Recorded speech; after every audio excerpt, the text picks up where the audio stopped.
위기를 수습해야 할 정부가 위기를 만들어 왔고 정적 죽이기에만 올인했습니다. 지금 국가는 무엇을 하고 있습니까?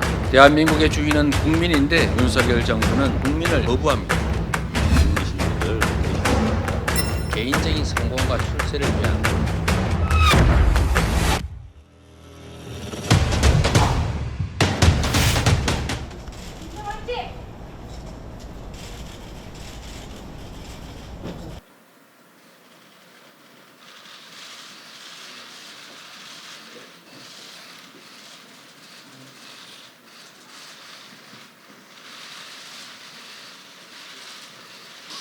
네, 생각보다 많은 분들이 함께해 주신 것 같습니다. 고맙습니다.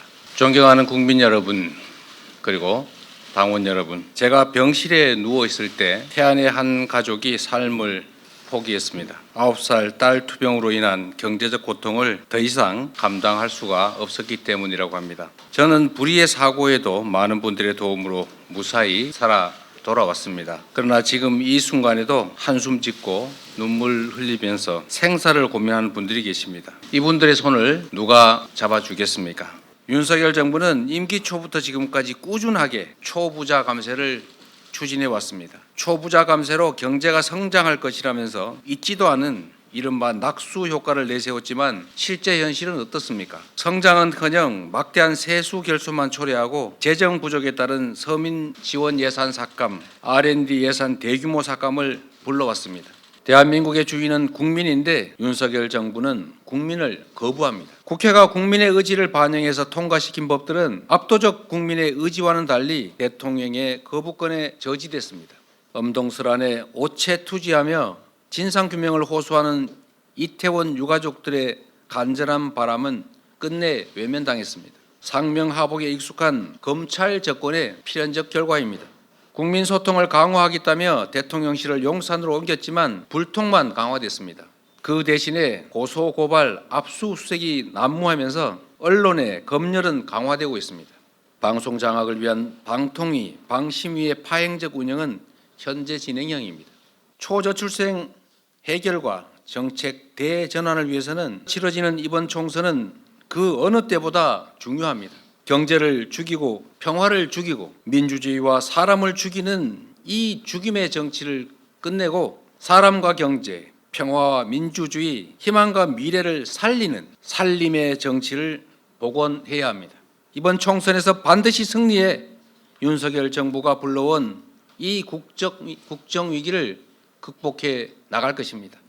모든 문제의 핵심은 경제, 바로 국민의 먹고 사는 문제입니다. 경제 위기 해법 없이는 백약이 무효입니다.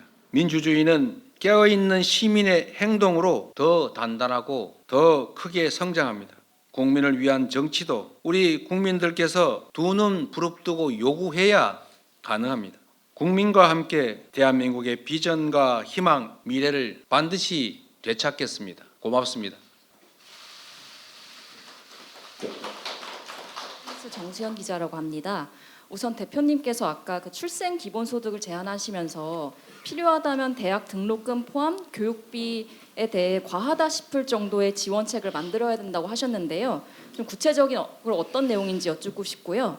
그리고 민주당 공관위에서는 운동권에 대해서 일률적인 감점 없다고 한 것과 달리 한동훈 비대위원장이 운동권 청산이 시대정신이라고 하면서 8.16 심판론 내걸고 자객공천한다는 분석이 나오고 있습니다. 이에 대해서 대표님 어떻게 생각하시는지 궁금합니다. 출생기본소득에 더해서 그 외에도 많겠지만 우리 부모님들이 갖는 부담 중에 또 큰 부분이 교육비입니다. 지금까지는 아이를 낳아 기르는 것이 개인의 행복을 위한 것이었고 또 아이를 교육시키는 것이 개인적인 성공과 출세를 위한 개인적인 욕망의 발로, 그러니까 그 비용도 당연히 개인이 부담하는 것이다, 이렇게 받아들여졌습니다. 그러나 이제 국가 소멸이 우려되는, 그야말로 공동체의 파멸이 걱정되는 상황에서 새로운 공동체 구성원을 받아들이고 또 성장시키고 그의 능력을 확대 강화하는 것은 개인의 일이 아니라 이제 국가와 공동체의 급선무가 됐습니다.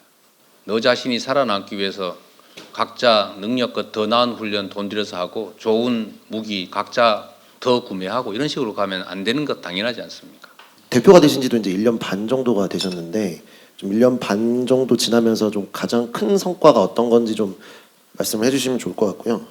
그리고 사실 복귀를 하시면서 이제 극단적인 정치를 끝내겠다고 말씀을 하셨는데 사실 공천 과정이 진행되면서 극단적인 그 부분이 좀 더 심해지고 있는 것 같습니다.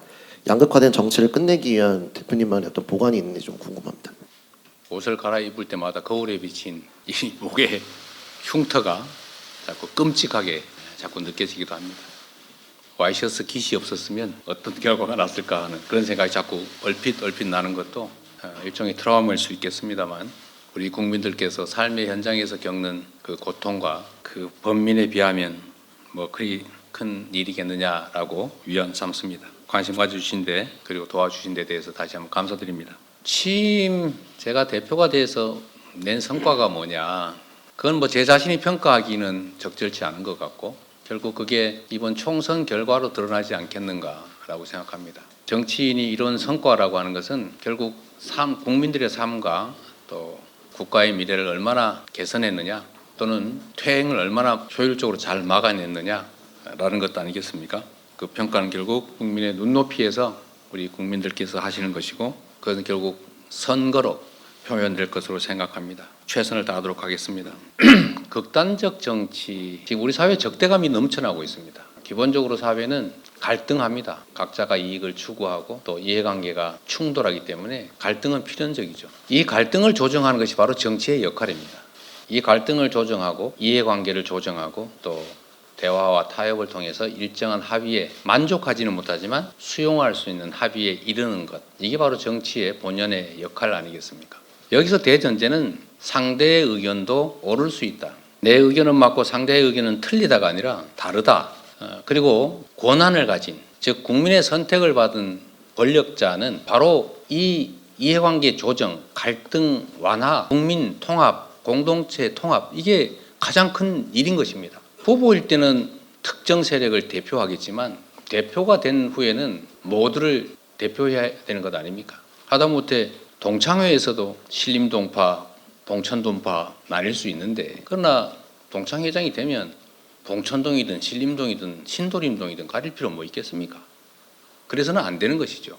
그런데 대표가 된 후에 그 모두로부터 받은 권한을 자신과 자신의 가까운 사람 세력을 위해서 일방적으로 사용하면 다른 사람들은 그 선거와 선출 행위로 인해서 즉 권력의 위임 행위로 인해서 더 나쁜 상황에 처하지 않습니까? 갈등이 격화되는 건 불가피하죠. 이해관계가 충돌합니다. 그리고 합리적인 토론이나 또는 논리적인 수용이 불가능하기 때문에 감정적 적대 상태로 갈 수밖에 없습니다. 그래서 대통령의 역할이 중요합니다. 역대 대통령 누구도 개인적으로 감정이 없었겠습니까? 또는 특정 정치 집단을 위한 이익을 추구하고 싶은 욕망이 없었겠습니까? 인간이기 때문에 당연히 있지만 공인으로서 개인이 아닌 국민으로부터 모두를 위해 일할 수 있는 일해야 하는 힘, 즉 권력을 부여받았기 때문에 그 사적 욕망을 절제하고 공적 이익을 위해서 그 권한을 공정하게 행사하기 위해 노력하지 않습니까? 그런데 그 권력을 상대를 죽이는데 사용하게 되니까 국민들도 그에 맞춰서 좀 더 격렬하게 분열하고 갈등하고 적대하게 되는 것입니다. 출생 기본소득 관련해서 좀 더 질문 드리고 싶은데요. 이게 출생 기본소득이 그 매달 10만 원씩 지원하는 아동 수당과 그리고 이제 대선 때 공약하신 전 국민 25만 원 기본소득과는 좀 어떤 차별점이 있는지 뭐 금액적으로나 기간적으로나 늘리는 수순인지 좀 구체적으로 궁금합니다. 그리고 이런 공약을 하실 때 결과적으로는 정부 여당과 이제 합의가 필수적인데 뭐 정부나 여당과의 합의도 좀 제한하실 생각인지 궁금합니다. 순서를 좀 바꿔서 말씀드리면 이런 국가의 미래 또 민생에 관한 정책들을 가능하면 우리 국민들의 눈높이에서 국가와 국민이라는 입장에서 판단해 주면 좋은데 이런 것들조차도 자꾸 정쟁화되는 것이 매우 안타깝기도 합니다. 이미 정부에서 시행 중이고 또 확대하고 있는 아동수당이 사실 그걸 넓히면 출생기본소득이 되겠지요. 실질적으로는. 그러나 이 관점을 바꾸자는 것입니다. 지금은 아이를 키우는 부모의 부담을 줄이자라는 부모 중심의 사고를 하고 있습니다. 그러다 보니까 이 아동수당을 90%까지만 지급할 거냐 아니면 소득 100% 전부에 지급할 것이냐 끊임없이 논쟁이 됩니다. 그래서 그 논쟁을 이제 탈피하자. 출생아를 중심으로 또 출생아를 기준으로 하자. 예. 또 질문은 나중에 또 다른 기회를 만들어서 또 대표님 말씀 듣는 기회 갖도록 하겠습니다. 예. 이상으로 이재명 당대표 2024년 신년 기자회견을 마치도록 하겠습니다. 참석해 주신 언론인 여러분들 감사합니다. 네, 고맙습니다.